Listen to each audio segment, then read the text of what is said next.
মুঈদুল মুহিল মুমিতুল হাইয়ুল কাইয়্যুম আল ওয়াজিদুল মাজিদুল ওয়াহিদুল আহাদুস সামাদুল কাদিরুল মুকতাদিরুল মুকদ্দিম আল মুআখিরুল আউয়ালুল আখিরুল যাহিরুল বাতিন আল ওয়ালিল মুতাআলি আল বাররুত তাওয়াবুল মুনঈমুল মুতাকিমুল আফুর রাউফ মালিকুল মুলকি যুল জালালি ওয়াল ইকরাম। আল্লাহু আকবার।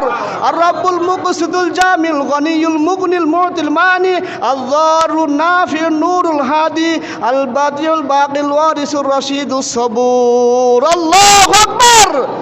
আজকে থেকে আল্লাহর প্রেম ভালোবাসা আর রাসূলের তরিকা চলবো না ইনশাআল্লাহ ভাই। 15-এর ভিতরে শেষ করি, যেহেতু অনেকের কাজকর্ম অফিস আদালত আছে, ঠিক আছে না? তাহলে আমি এই সপ্তাহ মানে অন্য কিছু আলোচনা করলাম। আগামী জুমাতে পুরাপুরি আমরা সালাম গোসলের ফরজ। আসসালামু আলাইকুম বলেন, আসসালামু আলাইকুম ওয়া আলাইকুমুস সালাম।